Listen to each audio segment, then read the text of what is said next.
یکم ربیع الاول کی تیاری کریں. جب تک بزرگان ملت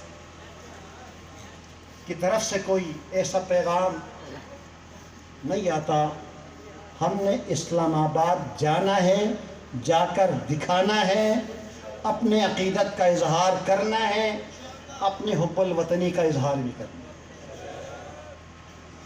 بس ارباب اعضاء 40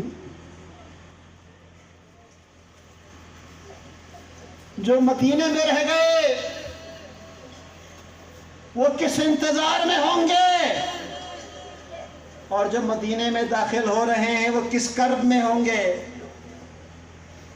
کس کرب میں مبتلا ہوں گے. اس لیے کہ جب سے حسین کا قافلہ مدینہ سے نکلا ہے، ہر کوئی نانا کا مدینہ یاد کر رہا ہے. ہر کسی کی نظروں میں اماں زہرا کی قبر ہے، ہر کسی کے کو یاد ستاتی ہے وہ نانا کی قبر مبارک. اور پھر ام رباب حسن مجتبیٰ کی قبر کو ترستی ہوگی. اور جب یہ قافلہ مدینہ پہنچا ہے، مدینے والے استقبال کے لیے، خیریت دریافت کرنے کے لیے مدینے سے باہر آئے.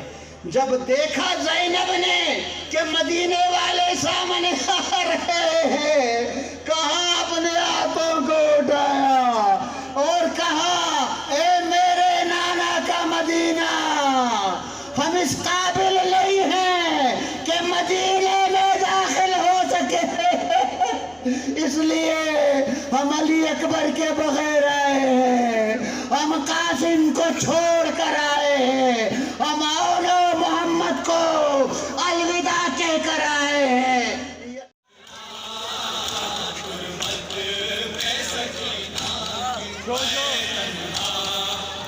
ماشاءاللہ.